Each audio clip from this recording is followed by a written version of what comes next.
All right, so I was in the middle of doing a Smith chart example and was asked to record it, reminded really, because I intended to record it and then forgot. So here's what the problem is. We have a characteristic impedance of 300 ohms, a load impedance of 60 minus J150 ohms. We're asked to find the load reflection coefficient, the VISWAR, the location where the input impedance is purely real, and what the input impedance is at that point. And obviously there's more than one location where the input impedance is purely real. We're looking for the closest one to the load, the first location where the input impedance is purely real. So I started by finding the normalized load impedance. Divide your load impedance by the characteristic impedance. I got 0.2 minus J 0.5. And then I plotted that on the Smith chart by moving along the real line to 0.2 and then moving down along the imaginary axis to minus 0.5, following minus 0.5 until it hits 0.2 right here at this point. I can use my compass to measure this length. This is the magnitude of my reflection coefficient. And I can take that magnitude down here onto the scale at the bottom and use the reflection coefficient voltage or current scale to measure exactly what the reflection coefficient magnitude is, which in this case is 0.72. Then I also read around the outside what's the angle of the reflection coefficient in degrees. So I find the scale that's marked that. On my Smith chart, it's the second one from the outside, angle of reflection coefficient in degrees. I go around there, find out where my big black line here crosses that, and it is about minus 125 degrees. So my complete answer for reflection coefficient is its magnitude and its phase, like that, 0.72 angle minus 125 degrees. Important to specify degrees because sometimes angles are in radians too. Then, next thing I got to find is the VISWAR. My compass is still the same size. It's still the same radius, right? So I'm going to take that same radius and go down to the scale at the bottom of my Smith chart that is marked SWR and measure that same distance out here. Looks like that's a little more than 6. I'm going to write down 6.2. All right, so I'm going to say that the VISWAR is 6.2. A little trick about Smith charts is that the right-hand side of the real line is exactly the same as the VISWAR scale. So if I use my compass here and measure that and make a mark right there, that will also get me 6.2. Over here it looks a little bit more like 6.5, but anyway, it's possible that my compass expanded. In fact, it did a little bit. There. So the place where your constant VISWAR circle crosses the positive, the right-hand side of the real line, the positive reflection coefficient side of the real line, is also a place where you can just directly read off what the VISWAR value is. You don't have to use the scale at the bottom. This circle is really faint, but I'm doing my best.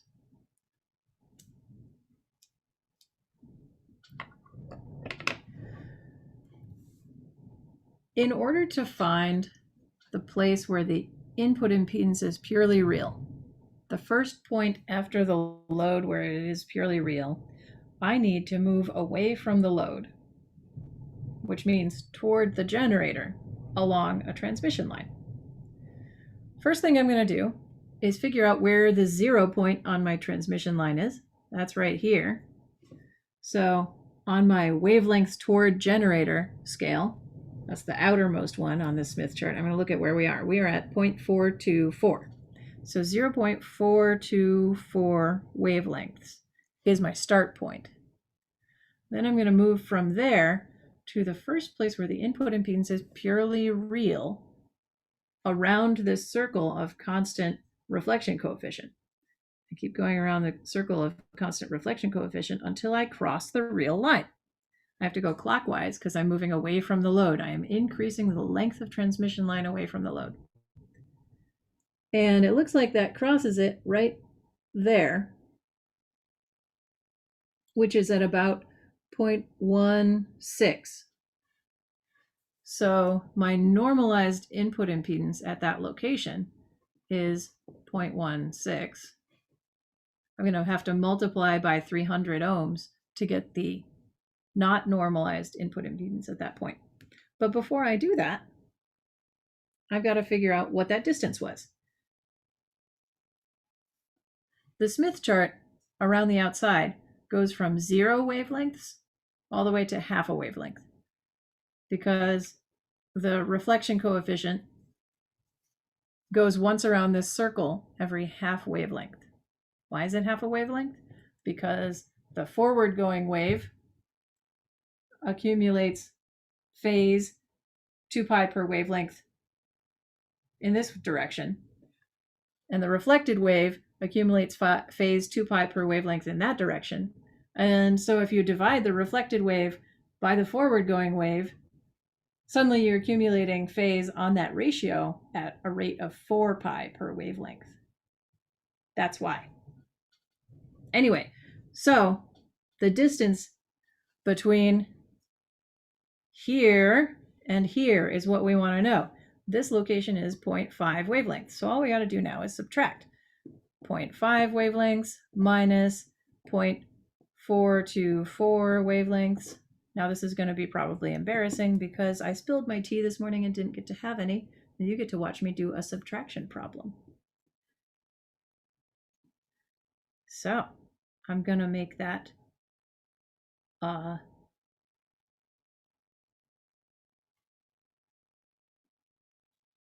going to make that a 9, and I'm going to make this a 10. Well, crap, I can't even remember how to do this. I'm just going to do it the other way.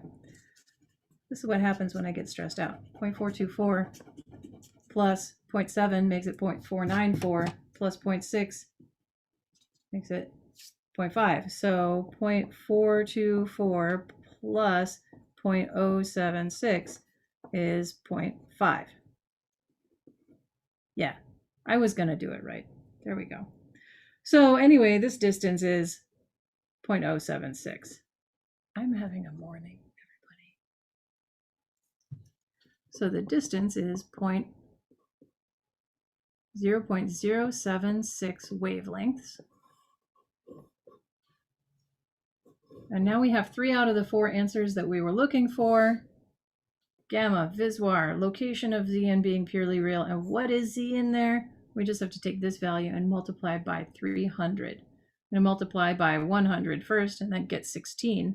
Then I'm going to multiply by 3, and 3 times 16 is 48. So big Zn, there, the not normalized version of Zn is 48 ohms at that position. Any questions about how to do this Smith chart problem? Yeah, I see a hand up. Yes, for the distance, could we have just gotten like the distance of like wavelengths towards the load instead of the wavelengths towards the generator and then subtracting that by 0.5, or is that a different concept altogether? Because the number seems to be the same. That is a coincidence because the point that we were looking for is where it crosses the real axis at 0. In general, that might not be the case if you were looking for a place where it had a different value of phase. Okay. So typically when you're talking about distance, you always want to do it distance towards the generator? Yeah, it's often easier to measure like starting from the load and then measure away from the load towards the generator. This one worked this way because the 0 point that we were looking for happened to be over here. So if we had started here at would happen to be 0 and go wavelengths toward load, we would get the right answer. Mhm. But if the 0 point we were looking for was like over here, it would not work the same. Okay. Okay. Thank you, Professor. No problem. Any other questions about this stuff? Yeah, so I saw if you look at the bottom of the line, so two lines of reflection coefficient, one's P, the one's E or I. Yeah, P is for power. And that's actually something that we're going to talk about today.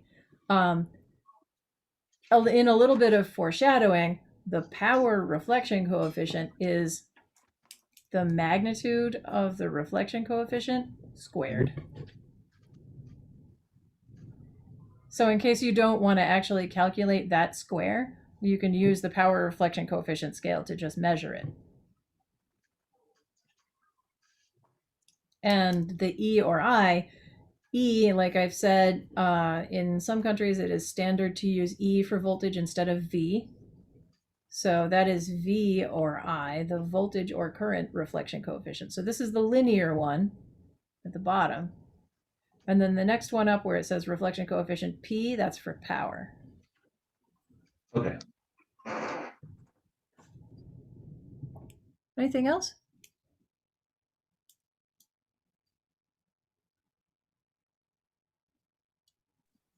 Okay, so let's actually take a second and talk about power. Let me just get myself set up here.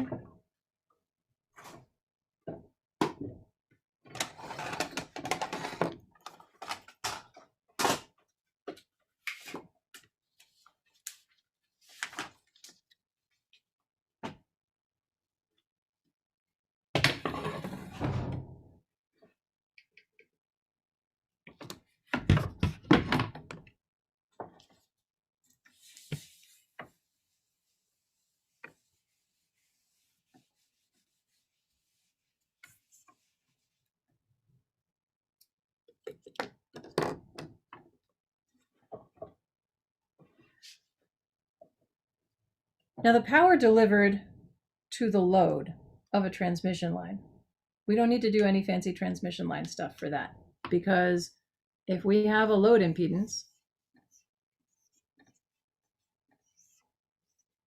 and we know the voltage across it and the current flowing through it, then we're in phasor domain. We can say that the power delivered to that load is 1/2 the real part of the load impedance times the complex conjugate of the current at the load. That is the power delivered to the load. This is normal circuits 2 type stuff. If you remember your phasor stuff from there, this is AC circuit analysis. The factor of 1/2 happens because these are both cosines. So when you got a cosine times another cosine, you end up with 1/2 of 1 plus cosine of 2 times the frequency, like that. And the time average power delivered by a cosine is 0, so it's really just this. So this is the time average power delivered to the load. Now, what if we want to talk about a little bit further back on the transmission line? What if I connect a transmission line to this thing?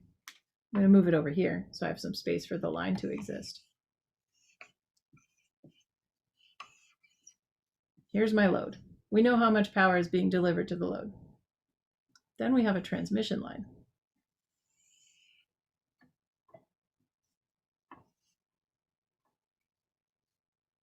How much power is like passing through this point? Tell me what you think.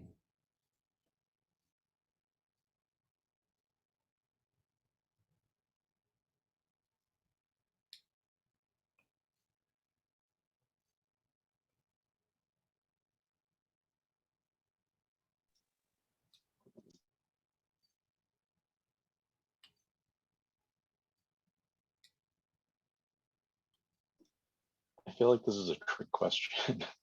It's not a trick.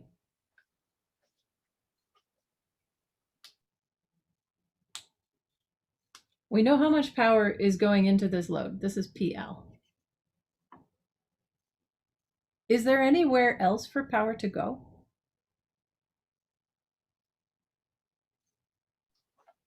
I mean, I guess it could be lost in the line a little bit. That's true, although we haven't talked about that yet, but that was the thing I was going to talk about today. But assuming that the line is lossless, then it can't be lost in the line. So then it doesn't matter. Yeah, so then there's the only place for the power to go is into the load. So you can have some sort of power going forward. I'm going to name it P plus, and some amount of power being reflected. I'm going to name it P minus. But P plus minus P minus is equal to the power that gets delivered to the load, because there is nowhere else for that power to go. Let's do some math and figure out what are the values of these, and then what is the value of the net power traveling on the transmission line. Sound good? Does none of the power that gets sent back, like into the generator, for example, Does that not reflect again? or does it not get used up in the generator in a way? Well, yeah, because the generator, if you are under the assumption that the generator is matched to the transmission line, right? So if this value is Z naught and your characteristic impedance is Z naught. Ooh, I lost focus there for a second. Then you can have reflections from the load, but you won't get reflections again from the source because these are matched. So any power that comes back this way gets dissipated in there. If this is not matched, then you can have reflections at both ends, and it's a little bit more complicated. That's not a question for this class, but we do it in 471 if you want to know about that. Okay, thank you. It's a good question. All right, so the forward going wave.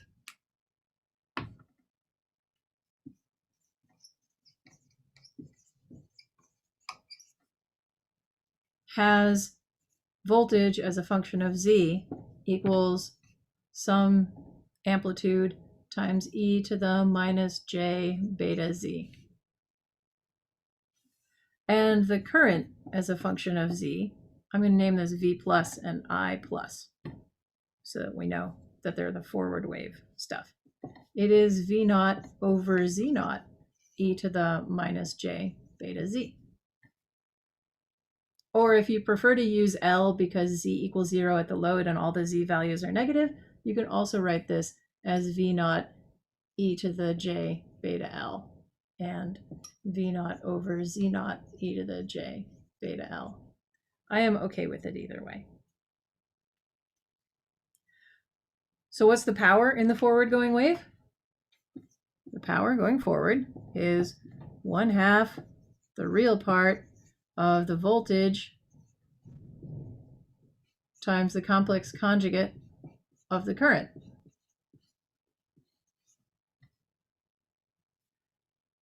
So that would be V naught times V naught star over Z naught. I'm assuming the characteristic impedance is real. I got that factor of 1/2, so that goes there. And then e to the minus j beta Z times e to the plus j beta Z because of the complex conjugate. Those cancel out and just become 1. So that is magnitude V naught squared over 2 Z naught. That's the forward going power.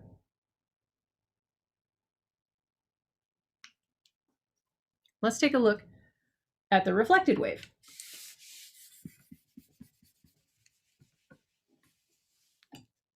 It's pretty much the same thing.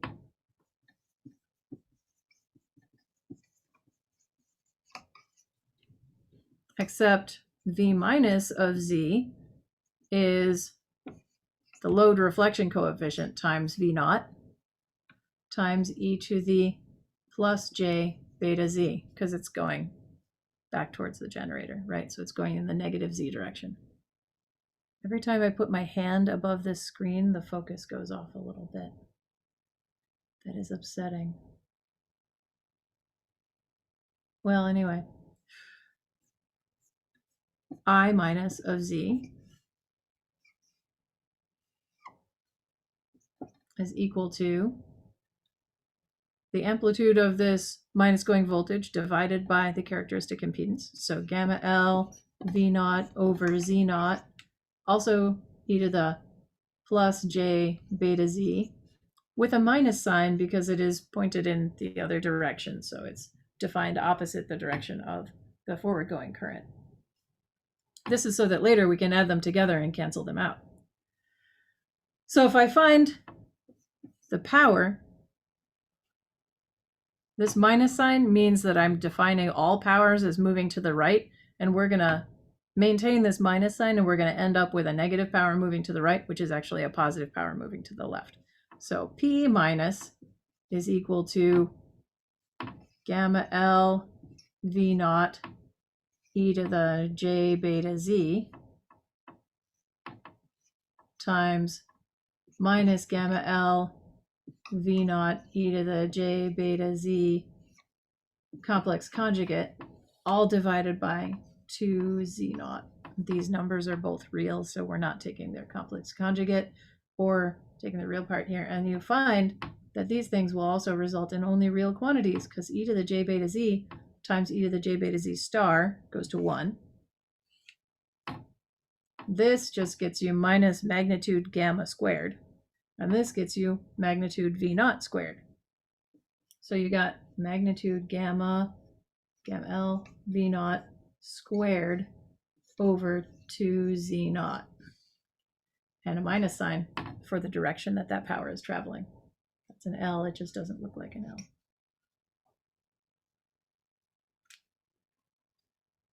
So if I go back to my picture, I can write these things down. And then I'm going to find the power in a different way and get the same answer, and it'll be amazing.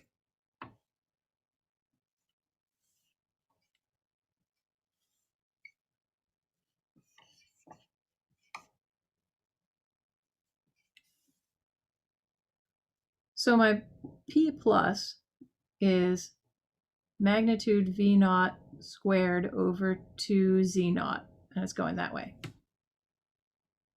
And P minus is magnitude gamma squared V naught, magnitude V naught squared over 2 Z naught, and it's going that way. So I could also write it as magnitude gamma squared times P plus. I should put a little gamma L, but it doesn't really matter when you're taking the magnitude.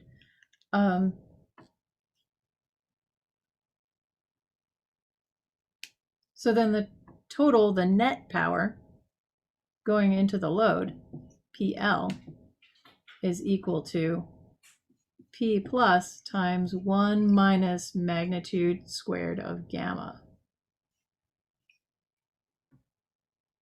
How can this be if I have also said that it is equal to 1/2 the real part of VL times IL complex conjugate? Well, it turns out that these two things are equal to each other. Here's why.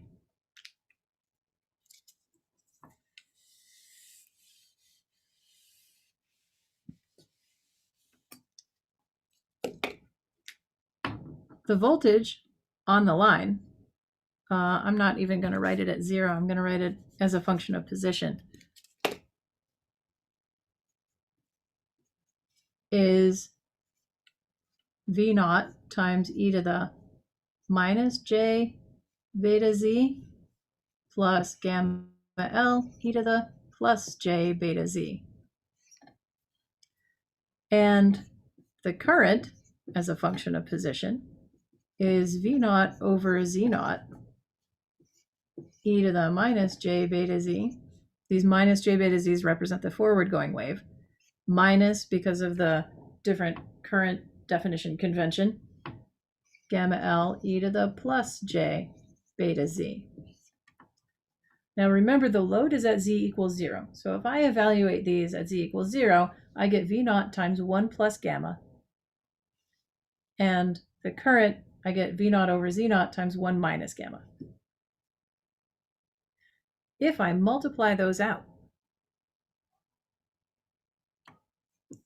the power at the load is 1/2 the real part of the voltage at 0 times the complex conjugate of the current at 0, which is 1/2 V naught times 1 plus gamma times, I'm running out of space, V naught over Z naught times 1 minus gamma complex conjugate. Now, if I multiply these things out, I end up with magnitude of V naught squared over 2 Z naught. That's the incident power, everybody. That is P plus times 1 plus gamma times 1 minus gamma star. So if I multiply that out, I get 1 times 1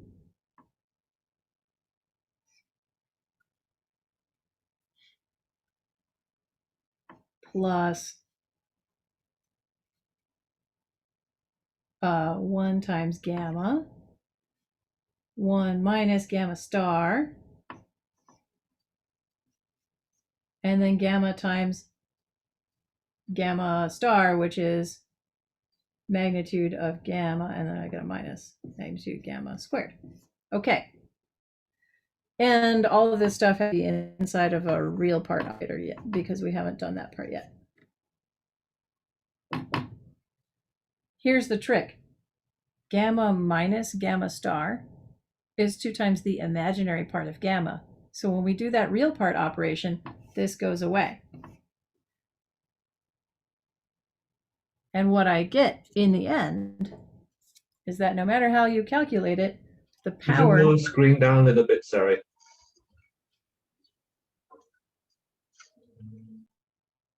That's the edge of the board.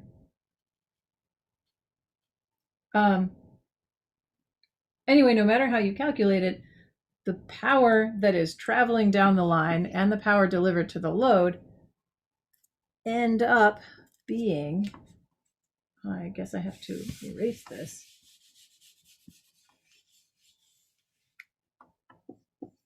PL is P plus times 1 minus magnitude of gamma squared, because of all of that stuff. So that's where the power is going. Nothing really happens to this power on the transmission line until it gets to the load, and then some of it comes back, some of it gets spent, dissipated in the load itself. That is for lossless transmission lines. We have a little bit of time, so the next thing I want to talk about is transmission lines that are lossy. But first, any questions about this stuff?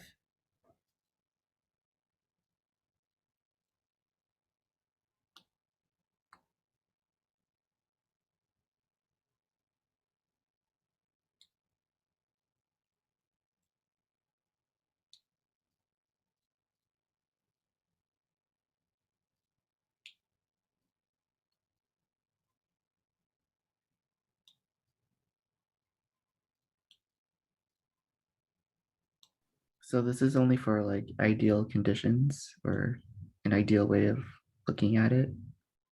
This is for a lossless transmission line. I'm about to tell you what happens when power can be dissipated in the transmission line itself, but most transmission lines, it's okay to think of it this way and then sort of account for the loss in a second pass, but solve the problem doing it this way. That's usually a fine way to sort of conceptually think about things.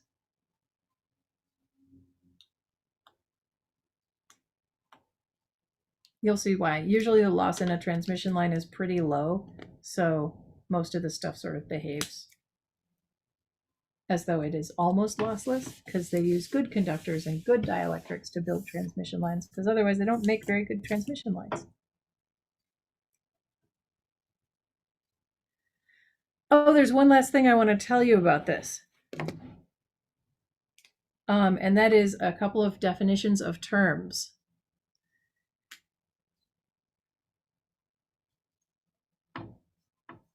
The forward-going power divided by the reflected power in dB is called return loss.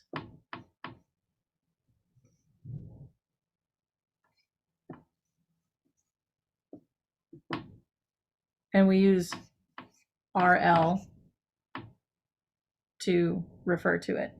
So this should be a positive value, but it tells you how much bigger was the wave that you sent down compared to the wave that came back. You want, in general, you want to avoid reflection from your load if you're trying to deliver power to your load, so you would prefer to have a large positive return loss.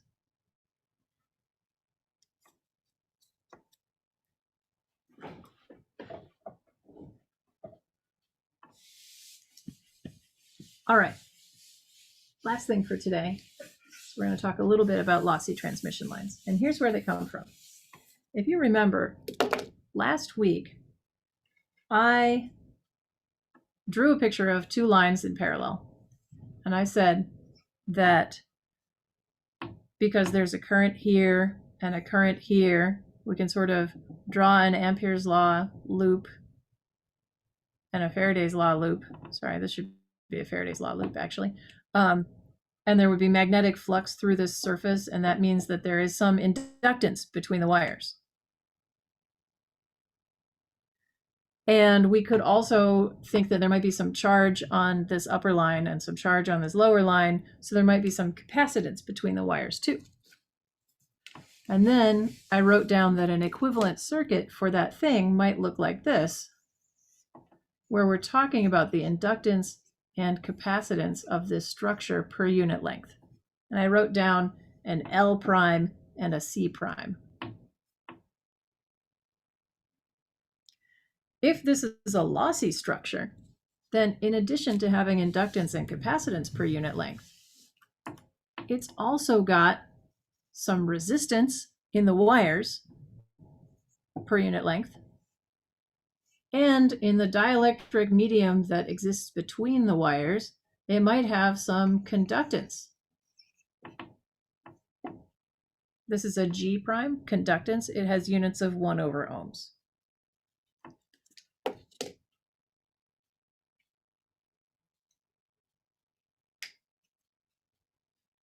Now, if you remember, I wrote down the telegrapher's equations by using Ohm's law and KVL and KCL here. So this impedance, I'm going to say, is J omega L prime delta L. And this admittance is J omega C prime delta L. And this is just G prime delta L and R prime delta L. And now I can do it.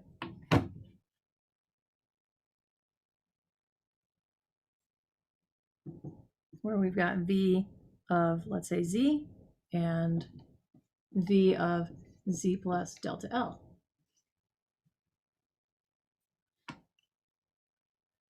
So then I've got V of Z equals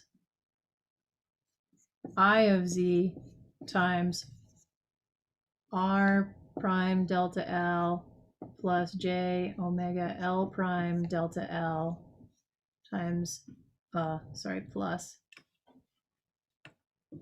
V of Z plus delta L for my KVL equation. That's just voltage, voltage, voltage, voltage. If I write down Kirchhoff's current law here, then I can say that I of Z is equal to all the things that are leaving that node. So V of Z plus delta L times J omega C prime delta L plus G prime delta L plus I of Z plus delta L. And then if we do the same thing as we did before by dividing through by delta L and using the limit definition of a derivative, we end up with a different lossy version of the telegrapher's equations, where dv dz minus is I of z, I'm gonna put some variables on there, j omega L prime plus R prime, and minus di dz is v of z times j omega C prime plus G prime.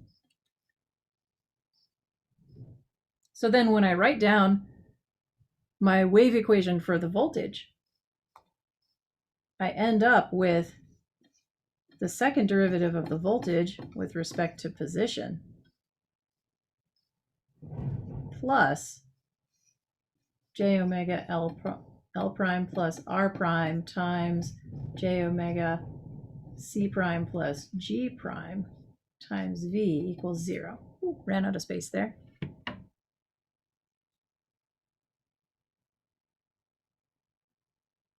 that a plus or a minus?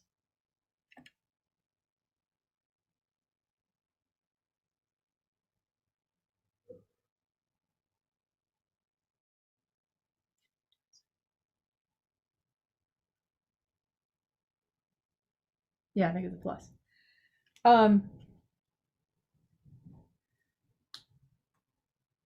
If you remember, this constant term is where we got the phase constant before, right? We had a minus omega squared L prime C prime, and we said that that was equal to the square of the phase constant,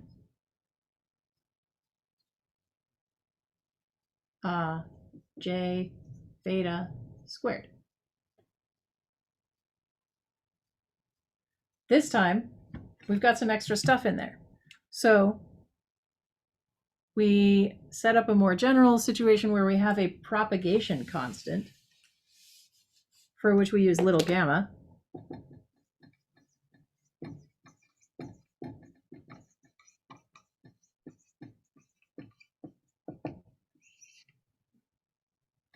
Where gamma is equal to alpha plus j beta.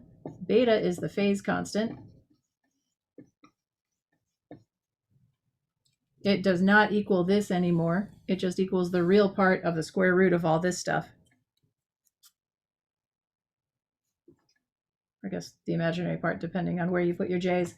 And alpha is the real part, and we call that the attenuation constant.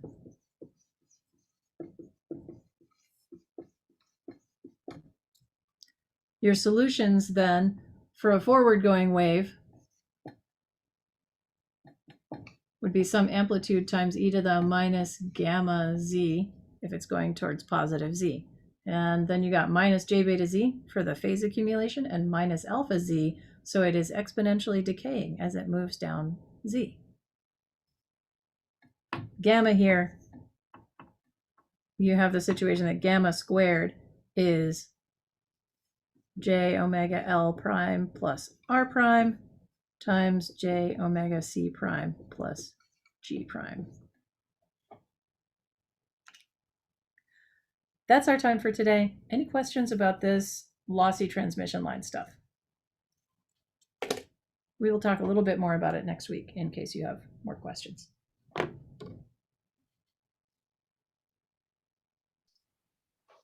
So those are constants. Are they not dependent upon anything that varies with time? Which things don't depend on time? Right, no, you said the attenuation constant decays exponentially as you move down the length. With position, yeah. So it's gamma times z. So alpha only depends on C, G, L, and R, and the frequency, omega. And so if you were to make a plot of the amplitude of this wave versus position, it would decay exponentially. But if you look at any point of this and watch it versus time, it's still sinusoidally varying. Still sinusoidally varying here, still sinusoidally varying here, but they have slightly different max amplitudes because of this alpha thing where it's exponentially decaying. Okay, I think that was helpful. Okay. I think it's just hard to sort of wrap how all of these come together and sort of what they mean, but it just like takes time to process, I think. Yeah, maybe next week we should do a MATLAB activity about it because that might help. Okay. The other thing about attenuation on transmission lines is, you know how there is a, on the Smith chart, if I draw a really bad sketch of a Smith chart here,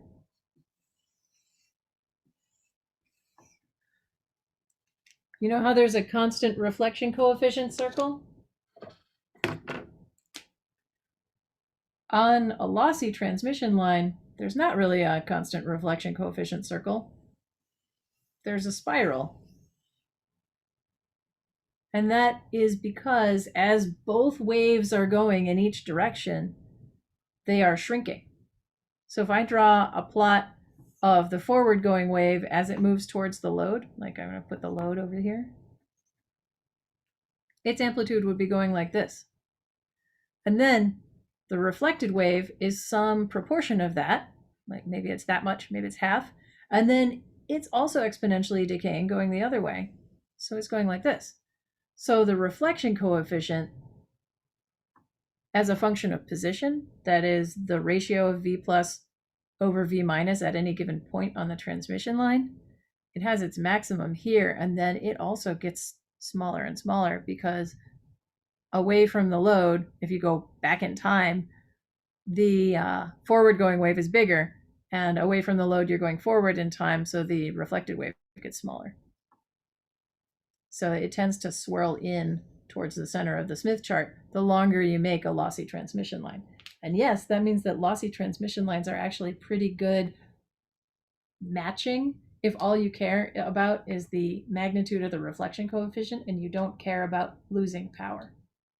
Usually you care about losing power though, so most of the time we don't match things by just attaching them to a lossy transmission line and using up all the power. That's all I've got for today. Thank you for being here. What's up? That little diagram with the spiral, I think that helped in understanding it. Awesome! We love to see it. All right, I'll see everybody later. We'll meet again next week, Monday and Wednesday. No more holidays for us. Wow. And should we